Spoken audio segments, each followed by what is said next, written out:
अभी मैं हरियाणा के सबसे मशहूर दवा विक्रेता कपिल वत्स और किसान मोर्चा की जिला अध्यक्ष कपिल वत्स के पास हूँ।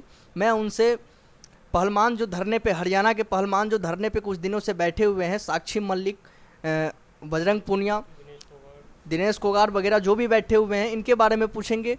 क्योंकि ये पहलवान लोग यहाँ के स्थानीय निवासी है और पहलवान लोगों की, गांव की जो लोग हैं, उनसे मैं कुछ बात करता हूँ और क्या कुछ बताते हैं उनकी फैमिली बैकग्राउंड के बारे में, और देश की परचम किस तरह वो लहरा के आए थे, भारत की परचम विदेशों में किस तरह लहराए के आए थे, इनकी जानकारी कपिल भाई हमें इस मैक के जरिए देंगे और मैं आप तक पहुंचाऊंगा पेज और यूट्यूब के जरिए। कपिल भाई, आप क्या कहना चाहते हैं? सभी भाइयों को नमस्कार। रमन भाई, आपका फिर से बहुत बहुत स्वागत है, बहुत बहुत धन्यवाद आपके चैनल का। देखिए, हमारे देश में आजकल ये पहलवानों का मुद्दा बड़ा गरमाया हुआ है।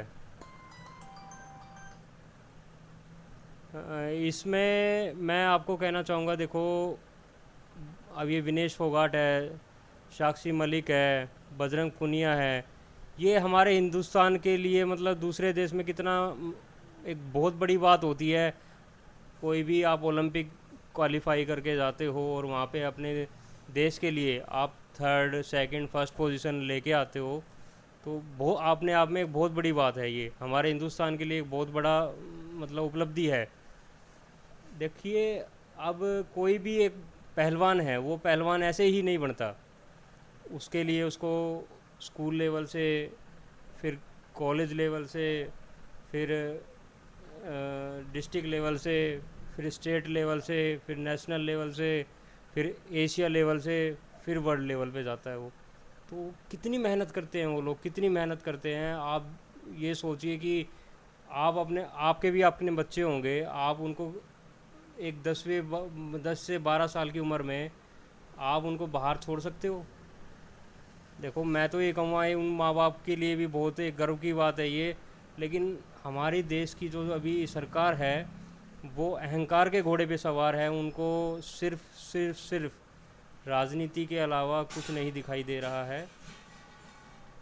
देखो, मैं एक बात कहना चाहता हूँ, हमारे भी घर में भी बहन बेटियाँ हैं, हमारी भी बहनें हैं, हमारी भी साक्षी मलिक भी हमारी बहन है, विनेश फोगाट भी हमारी बहन है, बजरंग पुनिया भी हमारा भाई है। देखो, मैं एक बात कहना चाहूँगा रमन भाई, आपके चैनल के माध्यम से, स्वाभिमान से बड़ी चीज़ कोई नहीं होती। समझ रहे हो आप मेरी बात को? जी जी। स्वाभिमान से बड़ी चीज़ कोई नहीं होती। स्वाभिमान जब आदमी का कहीं ना कहीं उसके स्वाभिमान को ठेस पहुँचती है, जब ही उस वो अपनी इज्जत और स्वाभिमान से बड़ी कोई चीज़ नहीं होती। कोई भी लड़की है, हमारे घर परिवार की भी लड़की है, कोई वो ऐसे अपनी इज्जत रोड पे लेके बैठ जाएगी कि भाई उसके साथ कोई गलत हुआ है, सही मायने में उसके साथ गलत हुआ है। ये एक हमारा ये राष्ट्रीय मुद्दा नहीं है, अंतर्राष्ट्रीय मुद्दा बन गया है। बिल्कुल। कोई भी लड़की अपना इज्जत रोड पर दाव पर लगा के ऐसे नहीं बैठ सकती। एक अच्छे घर की लड़की है, वो मध्यम परिवार से आती थी, उसने देश के लिए इतना बड़ा एक पद हासिल करा है, एक बहुत ही सम्मानित ओहदे पे हमारे देश को पहुंचाया है, पूरे देश में हमारे देश का नाम रोशन किया। लेकिन कुछ एक आदमी ऐसे हैं, हमारे मोदी जी हैं, ये बहनचोद गांडू समझते हैं पब्लिक को। क्योंकि अब ब्रिजभूषण अब एक बाहुबली है, उस पे एक नाबालिग लड़की ने भी यौन शोषण का आरोप लगाया था। वो पास को मतलब एक्ट के तहत उसका मुकदमा भी दर्ज नहीं कर रही थी दिल्ली पुलिस। मतलब इतना राजनीतिक दबाव है। मतलब लोकतंत्र दे एक कोई भी एक आदमी है, उसके पास एक अधिकार होता है। हमारा देश लोकतांत्रिक देश है। उसके पास, हर आदमी के पास एक अपना अधिकार है। वो अगर उसको दबाया जा रहा है तो किसी ना किसी तरीके से वो अपनी बात उठा सकता है।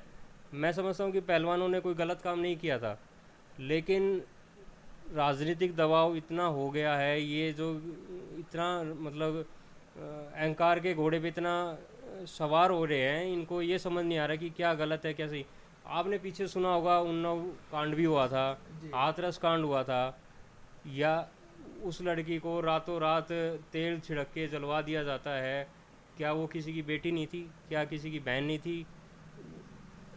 ये मानते हैं कि वो गरीब घर की लड़की थी, लेकिन जो संदीप भाई था उसके फादर एक बीजेपी के कार्यकर्ता थे। तो कार्यकर्ता हो गए तो वो मतलब किसी के भी साथ ऐसा गलत व्यवहार कर देंगे। यार हमारी भी बहन बेटियां हैं, मान लो भगवान ना करे भाई, तो किसी के साथ भी हो सकता है। अगर ऐसे ऐसे ऐसे उनको खुला छोड़ा जाएगा तो वो तो किसी के साथ उनका हौसला बढ़ता जा रहा है। अब वो संदीप लड़का था, उसको मतलब उसके ऊपर कोई कानूनी कार्रवाई नहीं हुई, उस केस को दबा दिया गया।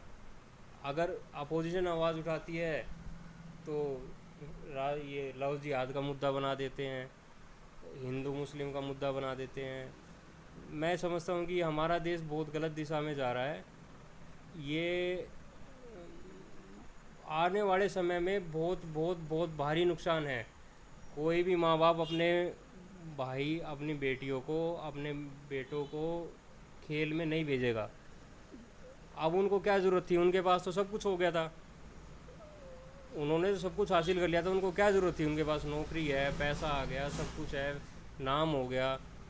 वो आने वाली हमारी फसल और नस्ल के लिए उन्होंने ये काम किया है। तो मैं ये कहना चाहूँगा, बहुत ही दयनीय, बहुत ही निंदनीय, बहुत ही घटिया सोच की ये सरकार चल रही है। मैं ब्रजभूषण के ऊपर एक कानूनी कार्रवाई हो, उसका पासको टेस्ट हो, अगर वो वाकई में ही गुनहगार है तो उसको सज़ा होनी चाहिए, होनी चाहिए। अब हमारी लड़कियों को जंतर मंतर पे बैठी हुई थी, उनको उठा करके ज़बरदस्ती पुलिस वालों ने लठबाजी करके उनको उठा के वहाँ से भगा दिया गया। तो मतलब उसी दिन प्रधानमंत्री जी हमारे मोदी जी हैं, बहुत ही गांडू आदमी है वो, उसी दिन तो वो संसद का उद्घाटन कर रहे हैं, वहीं बैठ के कानून बनते हैं, वहीं बैठ के सारा काम होता है, वहीं से हमारा देश चलता है। और उसी दिन पुलिस वाले उनको पहलवानों को लाठी मार के उनको वहाँ से खदेड़ने का काम कर रहे हैं। इससे बड़ा, मैं कहता हूँ, इससे बड़ा लोकतंत्र का हत्या नहीं हो सकती कभी भी हमारे देश में। मतलब हर चीज़ को इन्होंने 4-5 आदमियों के अधीन कर दिया है। ये हमारे देश का बहुत बड़ा दुर्भाग्य है। क्या इस बात को समझिए, सोचिए, इस पे विचार कीजिए। ये कोई छोटा मुद्दा नहीं है। अब वो बेचारी सोनीपत में खाप पंचायतें पहुँचने की कोशिश करती हैं, हमारे किसान नेता पहुँचने की कोशिश करते हैं, उनको बॉर्डरों पे रोक लिया जाता है। ये कहाँ का लोकतंत्र है? मेरे तो समझ से परे हो गई है सारी बातें। मतलब जो भी इनका मन करता है वो साला सब सही है, जो इनका मन नहीं करता वो सब गलत है। तो रमन भाई, मैं यही आपके चैनल के माध्यम से कहना चाहूँगा, उन लड़कियों को न्याय मिलना चाहिए और ब्रजभूषण पे कानूनी कार्रवाई होनी चाहिए। देखो, मैं समझता हूँ कि वही आदमी, कोई भी बेटी है, चलो लड़के की तो मैं बात ही नहीं कर रहा हूँ, बजरंग पुनिया की मैं बात नहीं कर रहा, लेकिन कोई भी एक लड़की, और इतने रेपुटेटेड पद पे वो है, अभी भी वो मतलब कार्यरत है, और इतना बड़ा उन्होंने गोल्ड मेडल लेके हमारे देश के लिए आई थी। तो मैं ये समझता हूँ कि वो अपनी इज्जत को, मैं तो रमन भाई आपके चैनल के माध्यम से यही कहना चाहूँगा, जो हमारी बेटियाँ बैठी हुई हैं इतने दिन से धरने पे, उनके साथ बिल्कुल बिल्कुल न्याय होना चाहिए। अगर वो गलत हैं तो उनके ऊपर कार्रवाई हो, अगर ब्रजभूषण गलत है तो उन पे कार्रवाई हो। और हमारे देश में जो लोकतंत्र का गला घोटा जा रहा है, एक राहुल गांधी ने बड़ी ही अच्छी मुहिम हमारे देश में लेके आए हैं, और वो एक परिवर्तन की लहर बनती जा रही है हर स्टेट में। तो मैं आपका धन्यवाद। ये एक राहुल गांधी ने बड़ा ज़बरदस्त, मतलब भारत जोड़ो यात्रा से, मतलब हर एक आदमी से, वो गली नुक्कड़ वाला हो, पैसे वाला हो, कोई बिजनेसमैन हो, कोई विचार मछुआरा हो, कोई ट्रक वाला हो, कोई सबकी मतलब उनकी सबकी जो समस्याएं थी वो सुनी। और मैं आगे भगवान की इच्छा है, वो तो राज काज है, बदलते रहते हैं, आज इनका है कल उनका भी आएगा। तो वो हमारे देश के लिए बहुत बढ़िया काम कर रहे हैं। बाहर भी मैं समझता हूँ उनको बाहर बुलाया जाता है गेस्ट लेक्चर के लिए, उनको इतना अप्रिसिएशन हमारे देश को बाहर मिलता है। ये अनपढ़ गवार आदमी है, इनको कुछ पता है नहीं, ये लोकतंत्र चला रहे हैं। बोलिए। धन्यवाद रमन भाई। जय हिंद, जय भारत। जैसे कि आपने सुन लिया, अभी कपिल वत्स ने आपको बताया कि देश जो अभी चल रही है संविधान के विपरीत चल रही है और देश की स्थिति बहुत दयनीय है। 1 महीना से पहलवानों धरने पे बैठी हुई है, पहलवानों को कोई न्याय मिलने की कोई संभावना नहीं दिख रही है। दूसरी बात, मोदी की सरकार जो भी चल रही है वे कॉन्स्टिट्यूट के विपरीत चल रही है, संविधान को बदलने की साजिश की जा रही है। ये हमारी लोकतंत्र की हत्या ही कहा जाए। धन्यवाद।